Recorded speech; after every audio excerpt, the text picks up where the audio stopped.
ಕೊಡಿಮ್ಮ.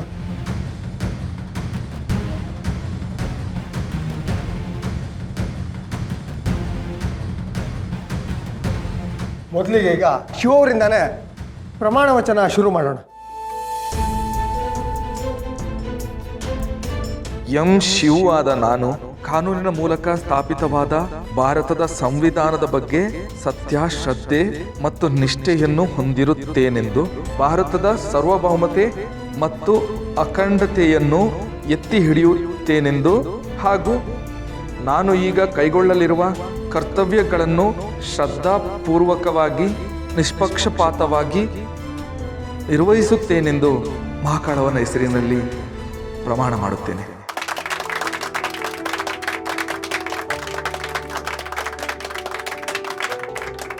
ಈಗ ಮಿಕ್ಕ ಎಲ್ಲ ಸದಸ್ಯರು ಓದಿ ಸೈನ್ ಹಾಕಬೇಕು. ಶಿವಣ್ಣರ ಬನ್ನಿ.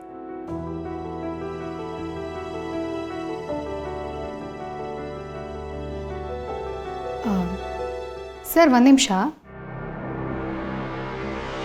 ನಮ್ಮ ಮಾರಿಗುಡಿಲಿ 2 ವಾರ್ಡಲ್ಲಿ ಮಹಿಳಾ ಮೀಸಲಾತಿ ಇದ್ದಿತ್ತು. 2 ಹೆಣ್ಮಕ್ಳು ಗೆದ್ದಿದ್ರು. ಅವರಿಬ್ರು ಇಲ್ಲೆಲ್ಲೂ ಕಾಣ್ತಾನೆ ಇಲ್ವಲ್ಲ? ಅವ್ರು ಬಂದಿಲ್ಲ, ಅವ್ರ ಗಂಡಂದ್ರು ಬಂದಿದ್ದಾರೆ, ಯಾಕೆ? ನಾನು ಇದನ್ನ ಗಮನಿಸಲೇ ಇಲ್ವಲ್ಲ. ಪಾರ್ವತಿ, ಹೆಣ್ಮಕ್ಳು ಪಂಚಾಯತಿ ಆಫೀಸಿಗೆ ಬಂದು ಏನು ಇಲ್ಲಿ ಕಾಯಿ ತುರಿತಾರ ಇಲ್ಲ ತೌಡು ಕುಟ್ತಾರ? ಯಜಮಾನ್ ಹೇಳೋದು ನಿಜ ಅನ್ಸುತ್ತೆ. ಅದು ಅಲ್ಲದೆ ಇವ್ರಿಗೆಲ್ಲ ರಾಜಕೀಯ ಗೊತ್ತು, ಜನಸೇವೆ ಗೊತ್ತು.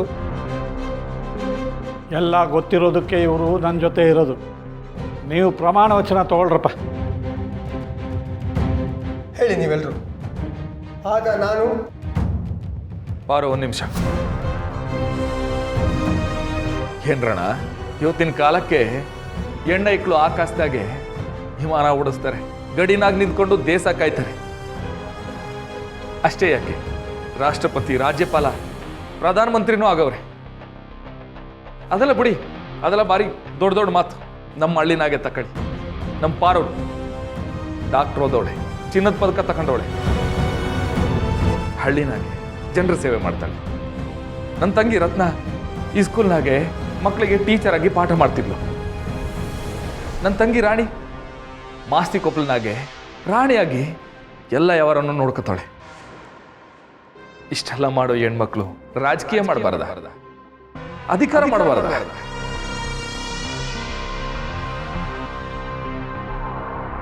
ಅಲ್ರಣ, ನ್ಯಾಯವಾಗಿ ಗೆದ್ದಿರೋ ನಿಮ್ಮ ಹೆಂಡ್ರನ್ನ ಮನೇಲಿ ಕೂರಿಸ್ಬಿಟ್ಟು ಇಲ್ಲಿ ನೀವು ಅಧಿಕಾರ ಮಾಡಕ್ಕೆ ಬಂದ್ಬಿಟ್ಟಿದ್ದೀರಲ್ಲ, ನಿಮಗೆ ನಾನು ಏನು ಹೇಳೋಣ? ನಾನೇನೋ ನೀವು ಸುಮ್ಕೆ ಬಂದೀರಾ ಅನ್ಕೊಂಡೆ, ಆದರೆ ಅವ್ರ ಪರವಾಗಿ ನೀವು ಅಧಿಕಾರ ಮಾಡಕ್ಕೆ ಬಂದೀರಾ ಅಂತ ನಾನು ಅನ್ಕೊಂಡಿರ್ಲಿಲ್ಲ. ಮಾಮ, ಇವರೆಲ್ಲ ನಿಮ್ಮ ಮಾತಿಗೆ ಬೆಲೆ ಕೊಡ್ತಾರೆ ಅಂತ ನಂಗೆ ಗೊತ್ತೈತೆ. ಇವ್ರು ಎಲ್ಲಿರಂಗಿಲ್ಲ ಮಾವ. ಬೇಕಾದರೆ ಇವ್ರ ಹೆಂಗಸ್ರ ಜೊತೆ ಇವ್ರು ಬರಲಿ, ಅದು ಇವ್ರ ಹೆಂಗಸರು ಒಪ್ಪಿದ್ರೆ ಮಾತ್ರ. ಯಾರು ಗೆದ್ದವರೋ ಅವರೇ ಅಧಿಕಾರ ಪಡಬೇಕು. ಇದು ಮಾಕಾಳವ ಇರುವ ಸಂಸ್ಥಾನ. ಇಲ್ಲಿ ನನಗೆ ಮಾಕಾಳವನು ಒಂದೇ, ಒಂದು ಹೆಣ್ಣು ಒಂದೇ.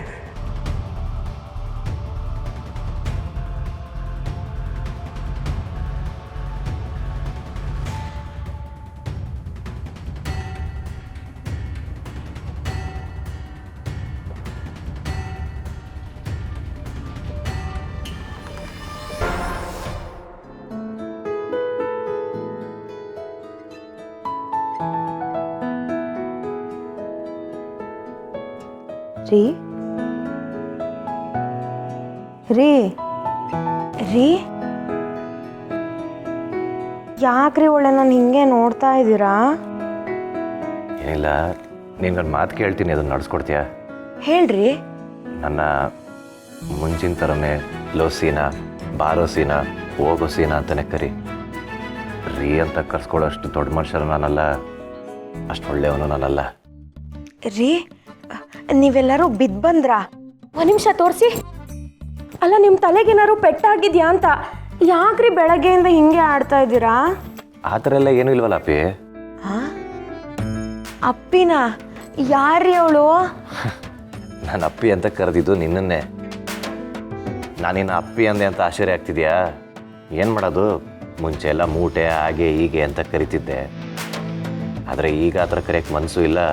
ಜೊತೆಗೆ ಆ ಥರ ಕರೆದ್ರೆ ನಿಂಗೆ ಇಷ್ಟನೂ ಆಗಲ್ವಲ್ಲ, ಅದಕ್ಕೆ ಅಪ್ಪಿ ಅಂತ ಕರೆದ್ರೆ ನಿಂಗೆ ಖುಷಿ ಆಗುತ್ತೇನೋ ಅಂತ ಹೇಳಿ ಕರೆದೆ. ಹಾಂ, ಖುಷಿ ಆಗತ್ತೆ ರೀ. ನೀವು ಅಪ್ಪಿ ಅಂತನಾರು ಕರೀರಿ, ಏನಾರು ಕರೀರಿ, ಕೇಳೋಕ್ಕೆ ಚೆನ್ನಾಗೇ ಇರುತ್ತೆ. ಆದರೆ ನೀವು ಬೆಳಗ್ಗೆಯಿಂದ ಒಂಥರ ಆಡ್ತಾ ಇದ್ದೀರಲ್ಲ, ಅದನ್ನ ನೋಡೇ ನಂಗೆ ಒಂದು ಸ್ವಲ್ಪ ಯೋಚನೆ ಆಗ್ತಾ ಇದೆ ರೀ. ಮತ್ತೆ ರೀನಾ? ನಾನು ನನ್ನ ಗಂಡಂಗೆ ಹಂಗೆಲ್ಲ ಕರೆಯಲ್ಲ ರೀ. ಮುಂಚೆ ಏನೋ ಕರಿತಾ ಇದ್ದೆ, ಆದರೆ ಇವಾಗ ನಾನು ಇನ್ನು ಮುಂದೆ ಹಾಗೆಲ್ಲ ಕರೆಯಲ್ಲ. ಅದು ನೀವು ಮತ್ತೆ ವಾಪಸ್ ಬಂದಿದ್ದೀರಾ, ಪ್ರೀತಿ ಅಂತೆಲ್ಲ ಬೇರೆ ಹೇಳ್ತಾ ಇದ್ದೀರಾ, ನಾನು ಹೆಂಗ್ರಿ ಹಂಗೆಲ್ಲ ಕರೆಯೋಕ್ಕಾಗತ್ತೆ? ಅದಕ್ಕೆ ನಾನು ನಿಮ್ಮನ್ನ ರೀ ಅಂತಾನೆ ಕರಿತೀನಿ. ನೀವು ಇಷ್ಟೆಲ್ಲ ಪ್ರೀತಿ ತೋರಿಸಿರೋದು ನೋಡ್ತಾ ಇದ್ರೆ ನನ್ನ ಮೇಲೆ ನನಗೆ ಇನ್ನೂ ಅಸಹ್ಯ ಆಗ್ತಿದೆ. ಇಲ್ಲ, ಇವಾಗ ನಾನು ಮಾಡಿರೋ ತಪ್ಪಿಗೆ ಪ್ರಾಯಶ್ಚಿತ್ತ ಆಗಬೇಕು ಅಂದರೆ ನೀನು ನನಗೆ ಬಾಯಿಗೆ ಬಂದಂಗೆ ಬೈಬೇಕು. ಇಲ್ಲ, ನಿನಗೆ ಸಮಾಧಾನ ಆಗುತ್ತೆ ಅನ್ನೋದಾದರೆ ನನ್ಗೊಡಿ. ರೀ ಬಿಡ್ರಿ, ಯಾಕ್ರಿ ಹಿಂಗೆಲ್ಲ ಮಾಡ್ತಾ ಇದ್ದೀರಾ? ಏನ್ರಿ ಇದೆಲ್ಲ? ನೋಡು, ನೀನು ನನಗೆ ಬಾಯಿಗೆ ಬಂದಂಗೆ ಬೈಬೇಕು, ಇಲ್ಲ ಅಂದರೆ ನಾನು ಇದನ್ನೆಲ್ಲ ನಿಲ್ಸಲ್ಲ. ಅಯ್ಯೋ ರೀ, ಬೇಡ ರೀ, ಬಿಡಿ. ಆಯ್ತು ಬೈಬೇಕಾನೆ, ಆಯ್ತು ಬೈತೀನಿ ಬಿಡ್ರಿ. ಇವಾಗೇನು ಬೈಬೇಕಲ್ವಾ? ಆಯ್ತು ರೀ, ತಾಳಿ. ಬೈಬೇಕಲ್ವಾ? ಅಯ್ಯೋ, ನಿನ್ ಮನೆ ಕಾಯುವಾಗ ಹೋಗ, ನಿನ್ ಮಕ ನಾಯಿ ನೆಕ್ಕ, ಕಚಡ ಕಂತ್ರಿ ಕಜ್ಜಿ ನಾಯಿ ನನ್ ಮಗನೆ, ನೀಚ ನಿಕೃಷ್ಟ ನನ್ ಮಗನೆ, ತಿಪ್ಪೆ ಗುಂಡಿ ನನ್ ಮಗನೆ, ಕೊಳ್ತೋಗಿರೋ ಕೊತ್ತಂಬರಿ ನನ್ ಮಗನೆ, ಹಳ್ಸೋಗಿರೋ ಹಳ್ಸನ ನನ್ ಮಗನೆ. ರೀ, ಬೈದಿದ್ದಾಯ್ತು ರೀ, ಸಾಕ? ಇನ್ನೂ ಬೇಕಾ? ಸಾಕು ರೀ, ಇವತ್ತಾಯ್ತಲ್ಲ, ಇನ್ಮೇಲೆ ಯಾವತ್ತೂ ನನ್ನ ಹತ್ರ ಈ ಥರ ಕೆಲಸ ಎಲ್ಲ ಮಾಡಿಸ್ಬೇಡ್ರಿ. ಹಿಂದೆ ಆಗಿರೋದನ್ನೆಲ್ಲ ನಾನು ಮರ್ತೋಗಿದ್ದೀನಿ. ಅದರಲ್ಲಿ ನಿಮ್ಮ ತಪ್ಪೇನೂ ಇರಲಿಲ್ಲ. ನೀವು ಪಾಪ ರೀ, ಈ ಥರ ಬದಲಾಗಿದ್ದೀರಾ, ನನ್ನ ಹತ್ರ ಬಂದಿದ್ದೀರಾ ಅಂದರೆ ನಿಮ್ಮಂಥವ್ರನ್ನ ನಾನು ಪಡೆಯೋಕ್ಕೆ ತುಂಬಾ ಪುಣ್ಯ ಮಾಡಿದ್ದೀನಿ. ನಿಮ್ಮ ಮಾತೆಲ್ಲ ಕೇಳ್ತಾ ಇದ್ರೆ ನನ್ನ ಚರ್ಮ ಸುಲಿದು ನಿನಗೆ ಚಪ್ಪಲಿ ಮಾಡಿಕೊಟ್ರು ನಾನು ಮಾಡಿರೋ ಪಾಪ ಕಮ್ಮಿ ಆಗಲ್ಲ. ಒಂದ ಎರಡ ಇಷ್ಟೆಲ್ಲ ನೋವು ಕೊಟ್ಬಿಟ್ಟೆ. ಇವಾಗ ಅನ್ನಿಸ್ತೈತೆ, ಹೋಗಿ ನಿನ್ನಂತೊಳಗೆ ನಾನು ಮೋಸ ಮಾಡ್ಬಿಟ್ನಲ್ಲ ಅಂತ. ಅಯ್ಯೋ ರೀ, ಹೋಗಲಿ ಬಿಡಿ.